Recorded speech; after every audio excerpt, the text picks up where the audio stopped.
नमस्कार दोस्तों, मैं हूं अनूप श्रीवास्तव और आप देख रहे हैं मेरा चैनल। दोस्तों, आज हमारी मुलाकात एक बड़े ही खास मेहमान से हो रही है। बिहार क्या, पूरे भारत में बड़ा ही जाना-पहचाना चेहरा है। आपने अक्सर इनको तमाम नेशनल चैनल पर देखा होगा। जी हाँ, मृत्युंजय तिवारी जी, आरजेडी के मुख्य प्रवक्ता हमारे साथ इस वक्त मौजूद हैं बातचीत करने के लिए बिहार की राजनीति के बारे में। मृत्युंजय जी, बहुत-बहुत स्वागत है आपका। नमस्कार। नमस्कार, आपका धन्यवाद। मृत्युंजय जी, सबसे पहले तो हम लोगों को उत्सुकता इस बात की है, हमारे दर्शकों की उत्सुकता इस बात की है कि बिहार में चुनाव अब से 4-5 महीने के बाद हैं, तो अगर महागठबंधन चुनाव जीतता है, तो मुख्यमंत्री चेहरा कौन होगा? मुख्यमंत्री पद की शपथ कौन लेगा? एनडीए में तो अभी भी मतलब अटकलें चल रही हैं। देखिए, इसमें कहीं कोई कंफ्यूजन है ही नहीं। जी जिस तरह से सूरज का पूरब में उगना तय है, उसी जी जी तरह से बिहार में इंडिया गठबंधन में मुख्यमंत्री का चेहरा श्री तेजस्वी यादव जी पहले 2020 में भी थे, अभी भी हैं और आगे भी रहेंगे। इसमें कहीं कोई भ्रम की स्थिति है ही नहीं। तो अभी तक जो है गठबंधन की तरफ से, जो गठबंधन आप मिलकर चुनाव लड़ रहे हैं कांग्रेस और वामपंथी दलों के साथ, उनकी तरफ से इस तरह की कोई सहमति नहीं मिली है। इसकी क्या वजह है? देखिए, 2020 में श्री तेजस्वी यादव जी ही महागठबंधन में मुख्यमंत्री का चेहरा थे, इसमें कहीं कोई कंफ्यूजन नहीं है। 2025 में कोई बदलाव की घोषणा भी किसी हमारे सहयोगी दल ने नहीं किया है। किसी नेता पर नाम की चर्चा भी नहीं है। 3-3 बैठकें हुई है, सब चीज ऑल इज वेल है।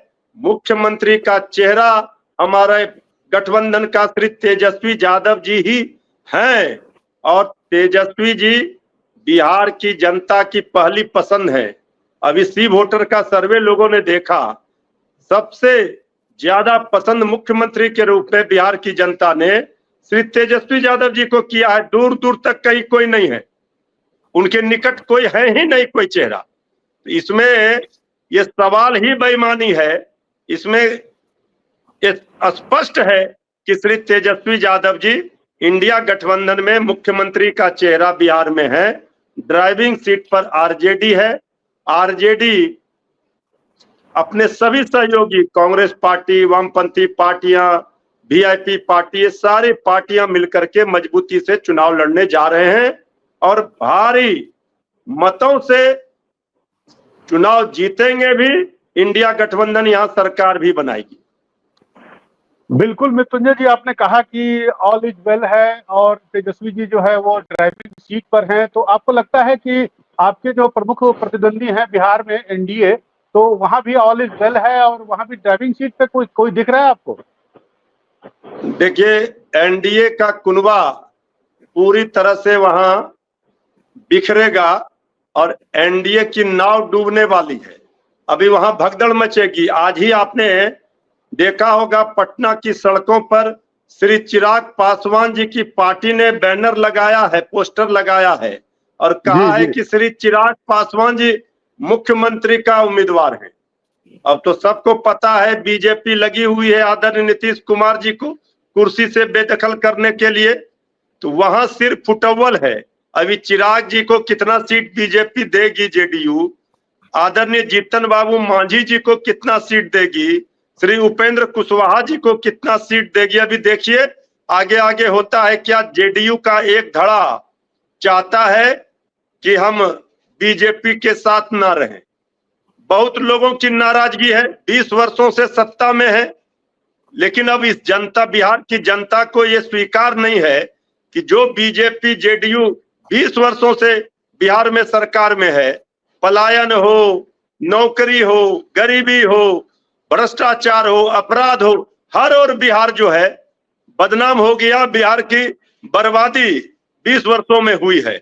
इसलिए बिहार को नौकरी की भरमार वाली सरकार चाहिए, जुमलेबाजी की बौछार वाली नहीं।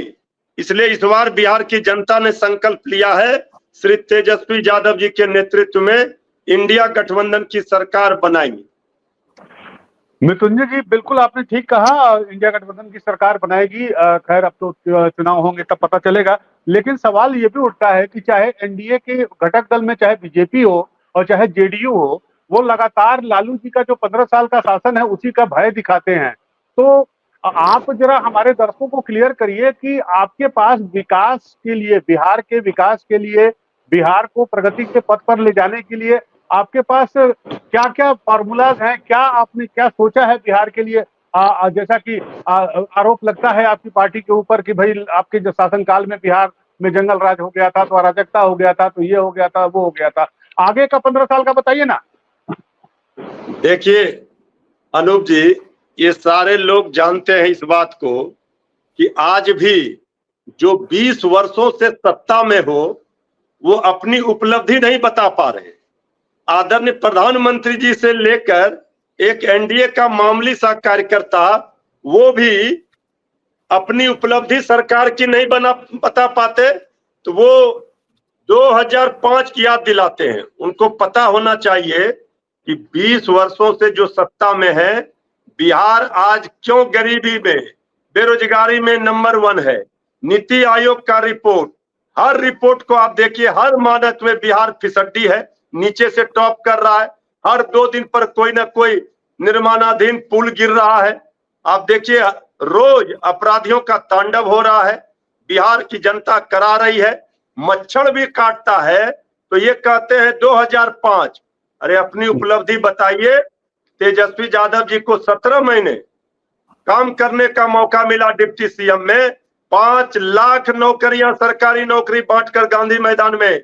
यही मुख्यमंत्री आदरणीय नीतीश कुमार जी जो 2020 में कहते थे ये कहां से नौकरी देगा, पिताजी के घर से पैसा लाएगा, और वो तेजस्वी जी सरकार में आए जो मुख्यमंत्री जी असंभव कहते थे नौकरी कहां से देगा, संभव करके दिखाए। 5 लाख नौकरियां बांटी, 3 लाख प्रक्रियाधीन करके आए।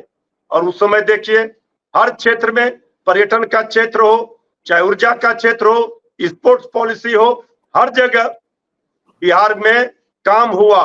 17 महीने का काम तेजस्वी जी का जनता ने देखा है, वो काम सर चढ़कर बोल रहा है। बाकी तो जो लोग एक ही कैसेट, घिसा पिटा कैसेट, वही जंगल राज, वही 2005, ये अपना उपलब्धि बता ही नहीं पा रहे कि डबल इंजन में क्या मिला बिहार को, क्यों नहीं विशेष राज्य का दर्जा मिला, क्यों नहीं विशेष पैकेज मिला। ये उपलब्धि बताने के लिए प्रधानमंत्री का तीसरा दौरा होने वाला है। वहीं आपके पड़ोस में ही रोहतास में, विक्रमगंज में। इसके पहले मधुबनी और भागलपुर आए थे तो बिहार को काफी कुछ दिया उन्होंने और काफी कुछ अनाउंस किया, और मुझे उम्मीद है, ऐसा माना जा रहा है कि यहाँ भी वो काफी कुछ अनाउंस करेंगे बिहार के लिए। पहली बात। दूसरी बात, आपको लगता नहीं कि ऑपरेशन सिंदूर के बाद से प्रधानमंत्री का, ऑपरेशन सिंदूर के पहले भी बिहार ही आए थे, वहीं पर उन्होंने कहा था कि सजा देंगे हम आतंकवादियों को दुनिया के आखिरी छोर तक, और उसके बाद भी ये बिहार का उनका दौरा हो रहा है, तो ऑपरेशन सिंदूर का मसला जरूर उठेगा। बीजेपी के पास ये जो मुद्दा है ऑपरेशन सिंदूर का, ये उठाएगी जरूर और इसको जिंदा रखेगी चुनाव तक। इससे कैसे आप कोई रणनीति है आप लोगों के पास इससे निपटने के लिए? देखिए पहले सवाल का जवाब ये है, आदरणीय प्रधानमंत्री जी जो योजना का उद्घाटन करने आते हैं वो सारे को रिपैकेजिंग करके पुरानी योजना को ही बताते हैं नया।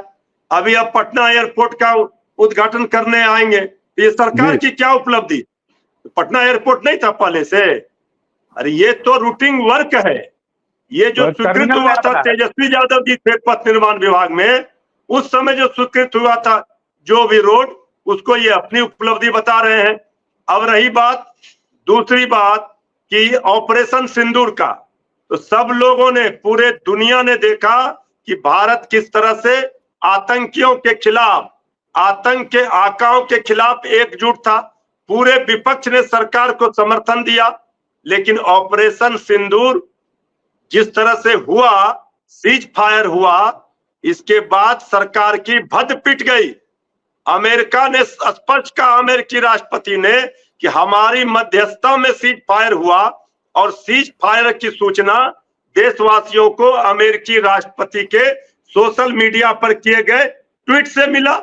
इसके बाद जिस तरह से मध्य प्रदेश के माननीय उप मुख्यमंत्री ने, माननीय मंत्री ने हमारी सेना का अपमान किया, हमारी बहन वीर बहादुर भारत मां की बेटी सैफिया कुरैशी के बारे में आपत्तिजनक टिप्पणी की, और मध्य प्रदेश के उप मुख्यमंत्री ने क्या कार्रवाई हुई। पूरा देश जानना चाहता है कि आखिर ये क्या हो रहा है। सेना का अपमान करने वालों के साथ बिहार नहीं जा सकता है। हम आपको बता रहे हैं, पहलगाम घटना से लेकर ऑपरेशन सिंदूर और सीज फायर तक की घटना की जानकारी स्पेशल सेशन बुला करके, पार्लियामेंट का सेशन बुला करके विपक्ष को अगर सरकार भरोसे में लेती, देश और दुनिया में संदेश जाता कि एकजुट होकर के हम आतंक और आतंक के आकाओं के खिलाफ संदेश देते, अपनी वीर सेना का, उनके शौर्य पराक्रम और अद्भुत वीरता को धन्यवाद देते। इससे भी प्रधानमंत्री जी भाग रहे हैं। तो अब इसको विफलता है सरकार की। मृत्युंजय जी भाग पा रहे हैं। अब तो सर्वदलीय डेलीगेशन बन गया, पूरी दुनिया में जा रहा है बताने की भाई पाकिस्तान पूरी दुनिया में जा रहे हैं। लेकिन आदरणीय प्रधानमंत्री जी ने ये बताया क्या कि ट्रंप ने, क्यों अमेरिकी राष्ट्रपति ने ये सूचना दिया, जानकारी दी कि हमारी मध्यस्थता में होगा। भारत के साथ पाकिस्तान को खड़ा कर दिया जो आतंक को पनाह देता है, आतंकवादियों को।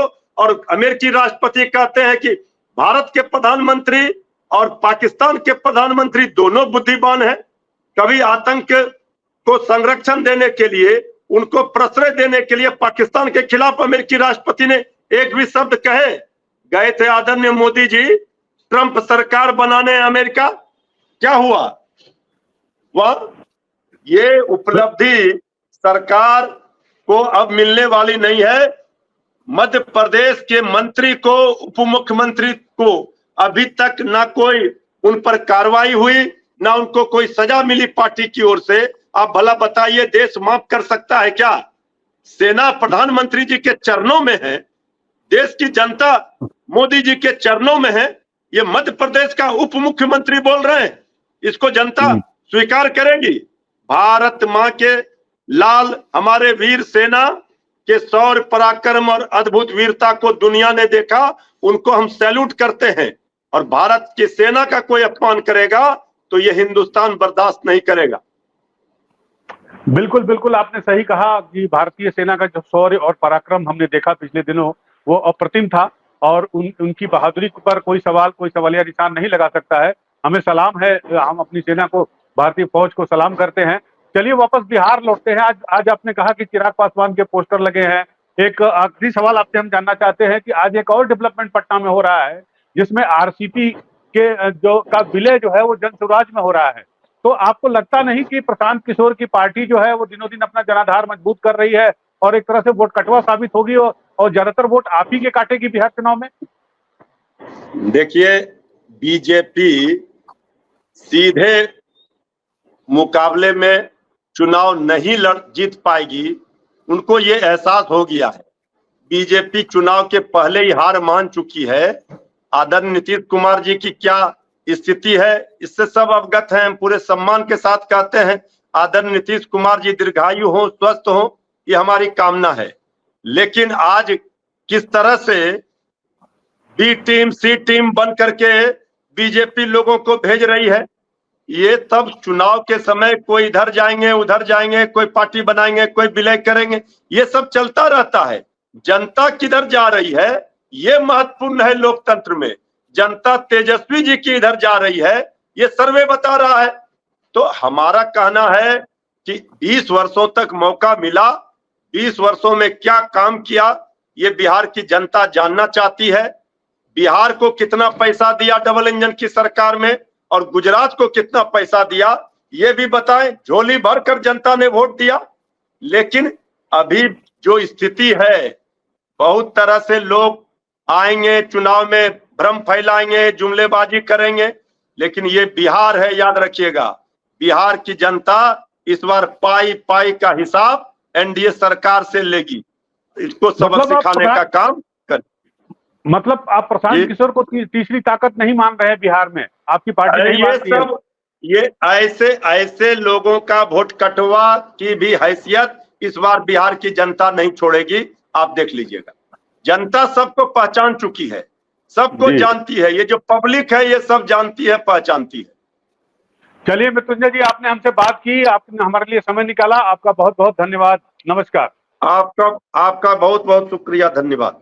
और आप हमसे जुड़े रहने के लिए सब्सक्राइब करें YouTube पर, फॉलो करें ट्विटर पर और लाइक करें Facebook पर। और ज्यादा जानकारी के लिए आपको टाइप करना होगा सिर्फ न्यूज नशा।